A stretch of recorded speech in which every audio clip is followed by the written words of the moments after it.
Hello and welcome to Outward, Slate's LGBT podcast with the answers to all of your burning questions. I am Jules Gill-Peterson. And I'm Bryan Louder. And this week we are very lucky to be joined once again by the illustrious Mathew Rodriguez to resume one of our favorite pastimes, which is answering your questions and providing advice. So, first of all, just want to say thank you to everyone who's sending in their queries, their questions, the things they would like advice for. And we always want to ask for more. We're very hungry for your questions and concerns. And so if you want to send something to us, it can be very low stakes. It doesn't always have to be super high drama, although we love that too. We love things that are funny. We love things that are sad. Whatever's going on in your life, if you want to send a little bit of that our way and get some thoughts, you can send your voice memos or your letters to outwardpodcast@slate.com. So I'm really happy that Bryan, Mathew, and I are back together to answer some questions. Listeners, you definitely know Mathew's work. He's an award-winning writer living in Brooklyn, former senior editor at The Atlantic, Them, and The Body. And his work has been featured in The Nation, The Village Voice, HuffPost, BuzzFeed, The Daily Beast, Out, Mike, Into, and more. And he's currently working on a memoir. So Mathew, how have you been since we last seen you? Welcome back to the show. Thank you. I'm so happy to be here. I've been good. I've been trying to survive this tropical summer that we're having. Real. And just taking it day by day. Well, any particular coping strategies? Because the humidity and the heat factor I just don't leave the house anymore, and it's not really my favorite. I nap in the middle of the day. I feel like I nap through the hottest part of the day. See, all cultures that have the siesta idea are correct about that. That's a great idea. Both productive and kind of romantic. I like it. It's good. Well, we're going to take a short break, but when we come back, Bryan, Mathew, and I will be getting to all of your advice questions. Okay, you say, I want some breakfast. Your so-called boyfriend says, we got eggs in the fridge. Obviously, when you say breakfast, you mean McDonald's. Definitely a side-eye situation. Bring home the bacon, steak patty, or others with a BOGO for $1 breakfast. Only in the app. Limited time only at participating McDonald's. Valid once a day. Must opt into rewards. Visit McD app for details. Ba-da-ba-ba-ba. Whatever you think about the presidential campaign circus, one thing is guaranteed. The U.S. Supreme Court is going to be absolutely central to what happens in the coming election, and they've just released a raft of decisions that reach into just about every aspect of your life, from pollution to air travel, abortion rights, gun violence, and of course, presidential immunity. I'm Dahlia Lithwick, and we just wrapped up our Opinion Palooza series on Amicus, Slate's podcast about the courts and the law, where we break down the weedy details of Supreme Court news to make it accessible to real, smart, non-lawyer people like you. It has been a truly mind-boggling 7 weeks of news from the High Court, and we want to make sure that you understand it all. All of the episodes in this series are now available, and if you become a Slate Plus subscriber, you'll get access to a whole bunch of bonus episodes too, like The Court of King Alito, where we examine how this justice's fondness for flag-waving intersects with how he does his day job. Listen to Opinion Palooza on Amicus Now. That's AMICUS, wherever you're listening now. And we're back. Well, what do you think? Should we tuck into some questions from our listeners? Yeah, let's do it. Yeah. All right. Well, our first question comes from someone who's signing off as neither/nor. And here's their question.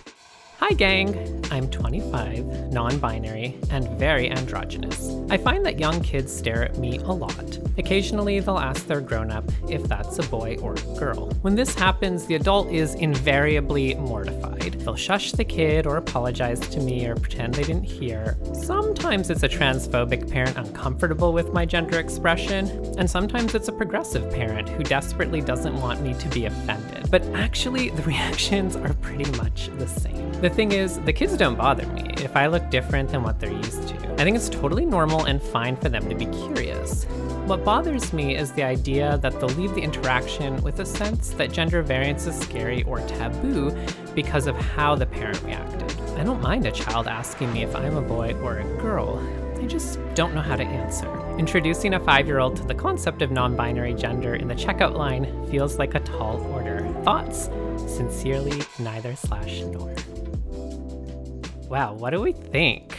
How do you talk to 5-year-olds in the checkout line? That's just like a question for the ages. Right.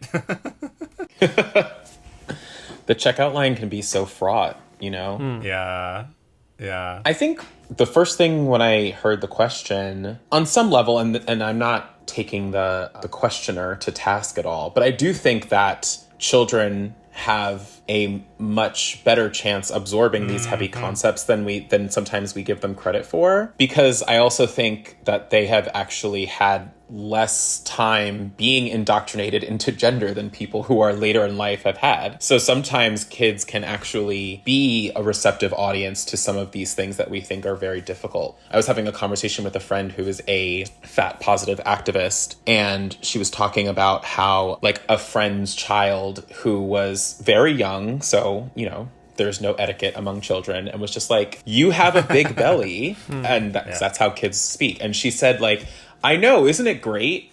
And that reaction spurred the child to be like, yeah, it is really cool. You know, and so our reactions to how children process us, you know, we can talk about heavy concepts to them. It's not like my friend started talking about fat positivity to the kid, but was just like, yeah, and having and my body is great regardless of, you know, what it looks like. It's my body. It's great. Yeah, I think that's such great advice, Matthew. Like, you know, I don't have kids, but one of the things I do at Slate is edit our parenting advice column, some of it. And one of the things I've learned is, like you say, young kids can be so flexible. They may have like an idea of like blue is for boy and pink is for girl, like that kind of thing. But then when you push back on that just a little bit, they often are very able to sort of accommodate like another idea, especially if it's like done sort of playfully, I think. And like you said, sort of like, isn't it great? Like, isn't that fun? Isn't it cool that I get to dress this way, or whatever the way you want to say it is? So I think that's totally the way to answer, I guess, and also keep it sort of light, because again, you don't want to get into like a lecture in the checkout line, and that might not even be, depending on who the parent is, right, like safe to do for this person. You know, I would not want to advise that you do anything too sort of heavy, but I think you can disrupt that negativity. I love that our letter writer picked up on like this turning the idea into something scary or taboo for the kids, and that being like a sad thing to come out of that interaction. I think if there's a way to sort of disrupt that, that's wonderful. So yeah, I think you're spot on with the idea of sort of trusting that the kid can be more flexible than we might imagine. No, I love that. I mean, I think the only thing that I would add, maybe it's a little out of left field, but, you know, I love the question, so I want to take the opportunity. I guess I kind of think like, I'm not sure why we have to imagine that children need to be treated differently than adults in these kinds of situations. Like, I mean, there's a lot of, I mean, it's a very old idea that like the next generation will redeem us. And that I think has really like bubbled up again around gender in particular. Like, so, you know, I'm not sure it's like children's job to redeem us anyways. But also that like, it's not children's job to be lectured by adults anyways. So I guess like my thought, which I think just adds to what both of you are saying, is like, just react how you would react to an adult, which, you know, I can understand that you might get angry at an adult if they were like, is that a boy or a girl? So, okay, fair. There's a little bit of a difference there. But I just sort of think like, again, yeah, it's not what you say, but sort of how you react. A child doesn't need to be given the correct information input to like grow into a good person, but it does seem important for you, right? To express confidence and just kind of like a kind of effortlessness in recognizing who you are in order to communicate that that's important, right? And so for a kid, I think it's exactly like the example you were giving, Matthew, right? It's like anyone could pick up on a like, oh, well, this person's not ashamed or anxious or embarrassed about being in public. So that's the thing that's going to get filed away, right? Probably more than the content. And I just think that's sort of like an interesting ethical kind of precept to take out into the world with us. I totally agree. I mean, let's say this is the grocery checkout, right? You only have a nanosecond of time with this child. So really turning it into the most positive reaction possible is, in that really micro interaction, I think the way to go. It's also actually the least amount of effort from you to just be like, yeah, my gender is great. You know, I love my hair. I love the way blah, blah, blah. Because not only do we not owe children lectures, we don't have to owe anyone any of our effort, you know, just to make it a positive interaction with the least amount of effort possible, you know? Yeah. Do it for yourself. So you do it in a way that feels good for you. Don't worry so much about the kid or anyone else. I don't know. Yeah.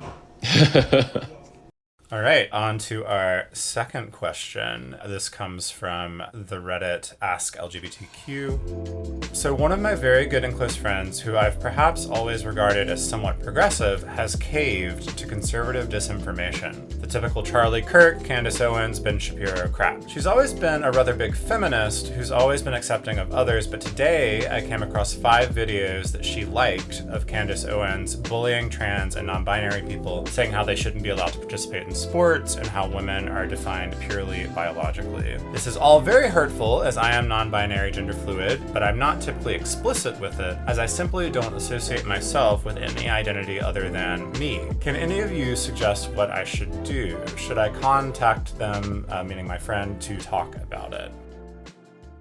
What do we think? Billion dollar question, like the root of like contemporary politics and media. I mean, it's a great question. It's a very tough question. It's also like we need to give the opposite advice from like low effort as possible. Like the last one was like don't put that much effort, and now we're about to go into overdrive, a completely different mode. No, totally. I will say this. I've spent a little bit of time studying the mechanics of disinformation online and the kind of history of conspiracy theories and how they have morphed, particularly after 2020, around sort of anti-trans precepts. And, you know, I'll say this, having done a literature review, scholars don't know shit about conspiracy theory. They do, like, people really have a really hard time understanding why people believe things that are irrational, because we like to fantasize that we would never fall into that trap because we're rational. We don't make mistakes like that, right? So how can someone who was a big feminist now be like liking Candace Owen videos, right? Like, how could that happen? You know, part of the challenge there, I think, is like actually just in the media ecosystem we live in, like we also cannot step out of it and see ourselves. Like, I guarantee all of us have been exposed to disinformation and it has felt implicitly like decent or correct. We may not have like liked any controversial videos, right? You know, there's some interesting like diagonal or interception points, right? Like woo and wellness culture, you know, like RFK voters, right? Like there are some really interesting ways that you can go straight from feminism into trans people shouldn't play sports.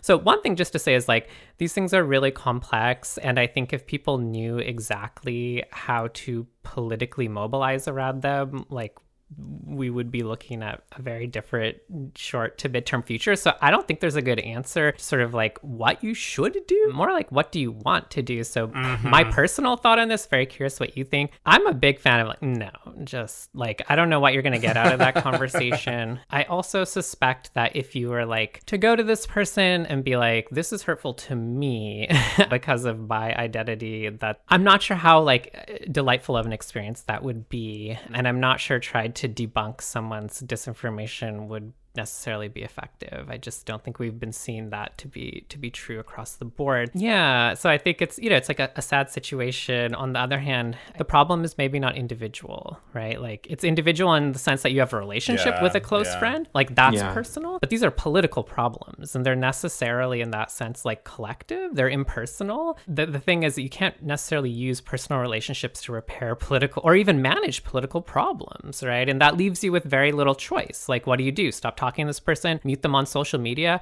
I mean, those seem like perfectly good choices, but it is sort of a kind of like, rats. This is how we live now. And it's like, you know, there are many political like events through which I'm like, oh, I see there's this little corner of my friend list that I'm gonna mute. Like, you know, maybe that's just part of how we're moving through the world these days. I don't know, but very curious to know what you both think. I feel like this is just more naming the problem, but I do want to kind of acknowledge what you were talking about in that the way disinformation moves online is often that like they look for almost like an affinity that you have that they can latch onto. So for instance, I just watch a lot of Twitch and video gaming and even sometimes video games on YouTube, and like I feel like from there, YouTube has like tried to like, and I'm like, because there has also been studies that have shown that like if you just allow YouTube to keep playing videos, that it will go eventually to right-wing conspiracy theories. Like no matter, even if you start at like cooking videos, it'll just like slowly find you there, and that's how the algorithm works. So I also, have a lot of compassion for this person who has been targeted by disinformation, because I don't think that I think disinformation happens to people with good intentions. But I think one thing that's not said in the question, and I guess this is like a soul-searching thing for the letter writer, is, how close am I to this person? Because it could be that they are, not to disparage internet friends. I have a lot of internet friends, but like, are they someone who is really in your community and with whom you see every day and have to interact? Are they someone with whom you have 12 years worth of memories that you don't want to, like, I would actually think that the first step in addressing this is asking yourself, what role does this person play in my life? And, is this something that I want to salvage? Or am I just, afraid of the right wing having another body on their on their side? Yeah. Because really that's I think at the heart of the question is, do I want to see this person go to the other side? Or, because of the right wing gaining power? Or, is this a person who's a part of my community who I know loves me and is a valued part of probably the 6, 8, 10 people who are like my inner circle? So I do think there has to be a little bit, the first step is really like a soul searching step where you ask yourself those questions. Yeah, I think all of that is super insightful. And the big question is like, how important, is this to you? One other thing I picked up on in the letter, that I think sort of bears on that question. You have to answer that first, and then this might be the next thing is like, this letter writer says that they're not very explicit about their identity and they don't sort of associate with any identity other than me. Perfectly valid choice, that's fine. I think if you're going to want to confront this person, it's probably going to require you to do that, to sort of come out in a sense, or maybe align yourself with a particular label or whatever you want to call it, more than you typically do, because it seems to me that the person may not understand why you're so upset if you've never like sort of let them know that before, right?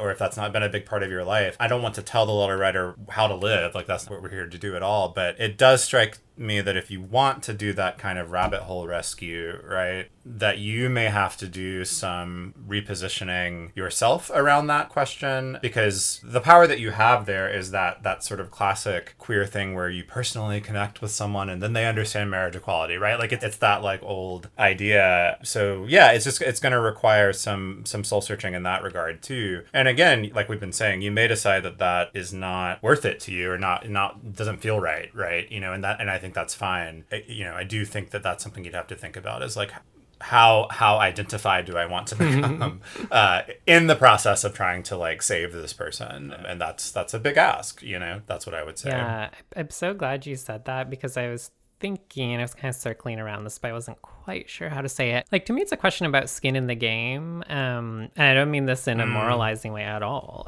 But yeah, it's like, okay, well, there is a whole genre of queer and gender fluid identity today that is like not visible to other people and doesn't really require taking any particular material risks in the world. It's not really at political risk for much at all, perhaps, other than being personally wounded, right? And like, I don't mean to minimize that emotionally, but just like politically, that doesn't really scale particularly easily. So one even other possibility here is like, instead of trying to take on this friend, I mean, I agree. I think like, depending on how important this relationship is, like you were saying, Matthew, like you gotta figure that out for yourself, right? But in terms of like thinking about what to do about this, even just like the anger or the frustration you're feeling, you could park it into some other kinds of political action, right? Think about volunteering your time or participating in supporting political organizing that's being led by trans people, that are focused on really material, real world, on the ground kinds of concerns that are not unrelated to Candace Owen videos, right? But might actually be a place where spending some time is like actually gonna, feel politically more galvanizing and kind of satisfying, but also actually maybe feel like you're parking that energy somewhere a little more reliably, I don't know, directed than trying to kind of have a come to Jesus moment with this friend. Jesus, who famously, according to many scholars, was non-binary, I will say, or actually transmasked. Right. But that's a different episode of this show. I don't think you can love someone out of conspiracy theories. Yeah. All right, we will be back with more of your advice questions right after a short break. All right, we are back. Matthew, do you want to read our next question? Oh, I would love to. Our next question comes also from the Ask LGBTQ subreddit, and the writer says, I am not interested in putting what would be the most genuine version of my pronouns in my work email signature. I guess one way to phrase it is I would have preferred pronouns to be used as my work that are different from what I would prefer in a social setting. It feels a bit like lying to list pronouns that seem wrong to me, I guess. But I also want to help foster an environment that would be welcoming to other queer people. I'm not in a public-facing position, and the people I directly work with span the political spectrum. Advice is welcome. I feel like I want to channel Jules here and just say, like, it is totally your call to like do something different at work, right? To like code switch at work. I think like I'm such a huge believer in that a job is a job and that's not your real life, and like it's okay if you want to do two different things, right? With pronouns or whatever. And that the guilt you're feeling maybe isn't warranted. I don't know. Like that was sort of my initial reaction, was just like, it's fine if you want to do, like, you don't owe your email signature anything, right? 1000%. Yeah, I mean, you use the term code switching, and as a person of color, I code switch at work. And, that is a survival tactic. Mm-hmm. And if anything, that's what I've learned from the Madonna song Survival, opener to her album Bedtime Stories, is that it's all about survival. And yeah, I mean, in a way, we are obsessed as a culture with like the idea of authenticity, and we think that like we have to be our total selves 100% of the time. But no, don't be yourself, lie. Yes. No, I mean, let me just say, I agree with you both so much. I'm just gonna, here's me gently stepping onto a soapbox for a second. I will never put pronouns in my email bio, and it is a huge point of contention, because can you imagine how many times people try to attach pronouns to my name in professional settings? I'm constantly like, absolutely not. Don't do that. Sorry, I have written an entire book that makes these arguments at length, but just to say, like, I see that practice as directly opposed to my material interests as a transsexual woman. It just shines a certain spotlight on me. The she, her is not a little halo draped around me. It is a way of demeaning and devaluing me. And, I just also think in a work setting, like emails in bio, this is corporate HR coercion of labor. Resist it. Fight back, right? This is sort of instituting a singular kind of HR gender policy in order to produce like the veneer of corporate progress. But it is also a way, I mean, it's just a completely disconnected from material reality way of pretending that everyone can be made the same through this practice, when in fact the use of these things has wildly uneven impacts on different people based on race, class, and gender in the workplace. And so don't do it. No one. Honestly, advice for everyone listening: take your pronouns out of your email signature today and send your complaints directly to me. I'm totally down with this. I've spent a long time thinking about it. I really, really, really find this stuff ridiculous and unhelpful ultimately. So I think it's a great, and also, I don't know, I have to say, like, as someone shockingly old enough to remember when pronouns like at work was sort of a thing that was starting, was starting up, I remember saying to a friend of mine, a trans friend of mine, we were like the only two trans people in this very large workplace. I can't wait for this like period to be over. Like, people will move on from this ridiculous corporate HR DEI, fixation. It has been too many years. So please, if everyone listening could just start the movement to stop, we could get a little bit closer. And also, yes, lie, cheat, be a closet queen, steal from your workplace, etc. Yeah, steal the paper clips. Come on. Well, let's take another one. This question comes from our Prudy mailbag. I live in a suburb with an active Facebook community group. My son started kindergarten this past fall, and around the same time, there were some vocal anti-trans folks who were sharing their opinions in the group and with the school committee. I attended the first school committee meeting of the year to vocalize my support for trans kids as a mom and educator. Many others spoke up for trans kids as well, and the school committee reaffirmed its commitment to keeping our district a welcome place for all students. My son is turning 6 in a few weeks, and we have invited his whole kindergarten class to the party. As it turns out, the parent of one of the kids in the class was also at that school committee meeting, only his comment included a rant against, quote, gender ideology. I only figured this out when my son and I ran into him this morning while out walking. He was friendly, and I'm not sure he recognized or remembered me from the school committee meeting, though I certainly remembered him. My question is, can I have this man at my home without betraying my values? We invited my son's class specifically because we didn't want anybody to feel excluded. On the other hand, I've been advocating for LGBTQ people all my life. The majority of my close friends are queer and or trans. I myself am bisexual, and the idea of having anyone who shares his views at my home makes my stomach turn. Help.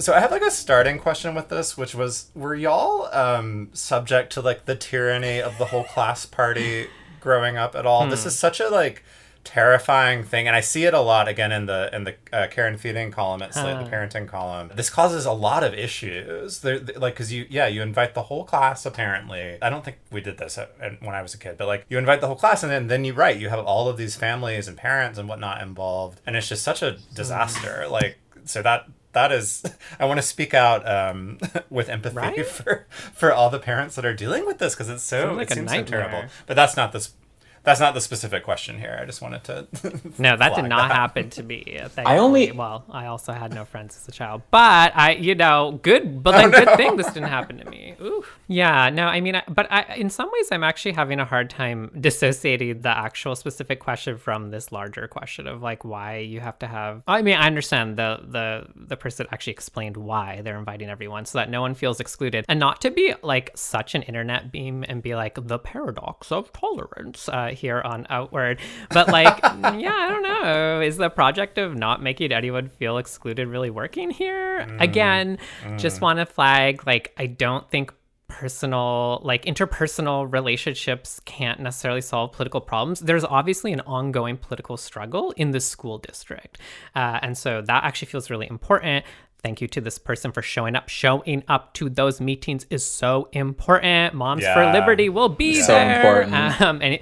Like, hello, absolutely, everywhere. Everywhere. So like, love that. If you don't invite this one person, I assume that would be drama. So I guess that's the cost benefit here for me. I don't have experience with this kind of thing. Yeah, I just would add, I think there's a concern that it could cause sort of problems for the kids at school. I mean, depending on like how this other person parents, which is probably terribly if they're like this, they could probably tell their kid to not play with that person, like this person's child anyway. I don't, it's hard to say, but because this is, I think, relatively 6 years old. So like, this is pretty young, but yeah, so there is the possibility of that. So I do understand a little bit of concern. But yeah, I mean, when the letter writer says, it makes my stomach turn, like, I don't think you can just put up with that, right? Like, I don't think that just sort of letting the party go and hoping for the best and then not inviting that person again is the way. There's going to be some conflict or confrontation. I don't know. What do you think? Well, it reminds me of, I mean, and Jules had said that the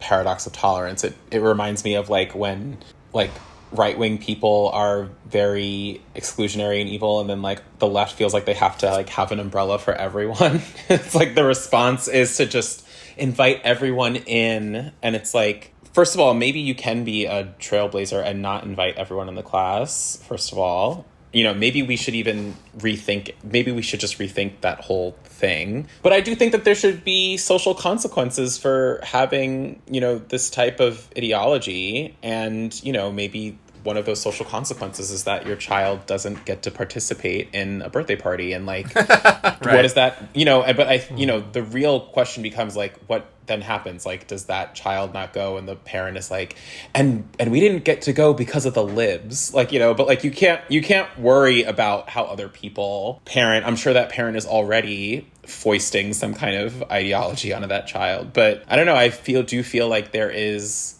it was actually powerful to me, Jules, when you reminded that this is like a private property thing. Like, it's like, we should be able to exclude based on harmful ideology in our own homes. And this is actually another instance, as I said last time, about cultural scripts, about feeling like we have to invite everyone. This is another instance of like, well, actually, you don't have to feel obligated to invite everyone just because that is the custom of the grade or the custom of the school. Well, it seems like a contradiction built into the fantasy of pluralism that like public schooling is supposed to like represent in the United States. Like, we're all equal and a member of this community and everyone belongs. It's like, yeah, but that's not at all how this country functions in any way whatsoever. It's like a really cheap fiction.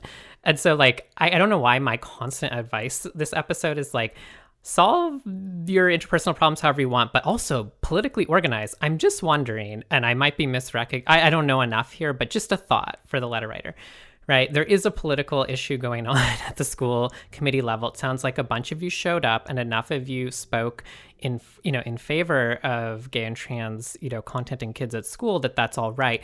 Did you do any organizing afterwards, right? Like, one thing to think about here, instead of every child and every parent is like an island that has to come together in this pluralist like school or in this pluralist party at my house, just do some out organizing. Like, if you are the supermajority amongst the parents who all agree on this political issue, like, build some solidarity between one another around that issue, so that like, if you're going to exclude this one parent, you also know, like, first of all, you all know why you're doing that. You're on the same page, and you're just like, sorry, we're winning this struggle right now. We're the majority. We have like established the group norm and value here, and you're welcome to try and overturn it. But honey, you don't have the vote. You don't have the people. You haven't turned out the people, right? So I might be overly politicizing this kindergarten party, but like I said, I have no experience with kindergarten parties. So my next natural belief is that you should do some political organizing. I think the foundation of the issue too is like, this belief, and once again, I am not a parent, but like, this belief that like we must protect children from every negative feeling ever. And that parent obviously is not doing that because they're actually speaking in front of a school committee, introducing really harmful ideology that harms children, right? So ultimately you're saying, oh, do I, have this child have the feeling of exclusion? Like, I don't want them to have that. But, this person is actually part of a family that's actively harming children. So the greater way of protecting is to make sure that like, he doesn't even have an opportunity to pull a parent aside at the party and have a conversation about it. Do not let him into this space. Do not let that, do not even let him have the space to be able to have a conversation with another parent. Right. Yeah. That's how you, if you really want to protect a child, that's the way to do it. Not to protect them from the feeling of exclusion, protect the children and the parents at the party from the spread of the ideology. Yeah. No, that could look like a tacit endorsement, right? To have the person there. So I totally agree. I did want to sound one note for the maybe conflict averse. I was sort of, I noticed that it seems like this person, the gender ideology parent, lives maybe in the same neighborhood. And so I was trying to think of ways that the letter writer could sort of make that person just not want to come themselves without having to directly like rescind the invitation, I guess. And it struck me that maybe a way to do that would, if you don't already have this, would be to put up perhaps one of those like cringe yard signs in your yard that's like, in this house we believe,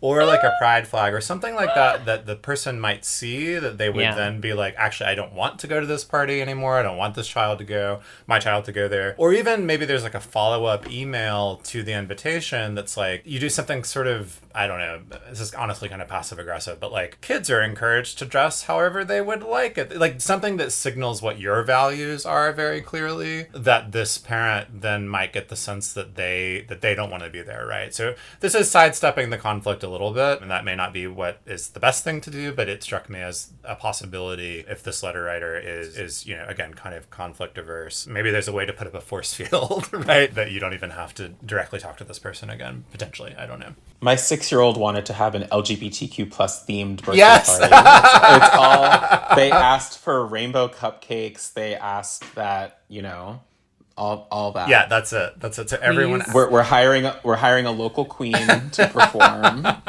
Yeah. A Peppa Pig number. Totally make it like a drag dress up party that's so smart. That's like a Please bring dried fruit to put inside the Judith Butler piñata. No candy. Well, if you like that kind of high caliber advice, clearly you gotta keep the questions coming. No, these were wonderful questions. I always feel like I get such an interesting vantage point into different kinds of people's concerns in their lives in ways that I'm like, as someone who doesn't have children, for example, I think about those school board meetings during the news, but it's really fascinating to actually sit down and think about what you would do in this situation. Well, if you want to put us all in more situations, we love your advice questions, so we want to keep replying to them. So please send more to us. You can write to outwardpodcast@slate.com, or you can even send us some voice memos as well. We do love to hear your voice. More broadly, you can always send us feedback and topic ideas to outwardpodcast@slate.com, or reach out to us via the Facebook or the X at Slate Outward. And just a reminder, if you join Slate Plus, you'll get ad-free podcasts, extra segments on shows like Working, and you'll never hit a paywall on the Slate site. More information about that is waiting for you at slate.com/outward plus. Our show was produced by Palash Shah, who has all the real answers to the most burning questions. If you like Outward, please do subscribe in your podcast app, tell your friends about it, and rate and review the show so that other people can find it. But in the meantime, Matt, thanks so much for joining us again. Thank you for having me. Well, and both of you, stay gay. Do my best.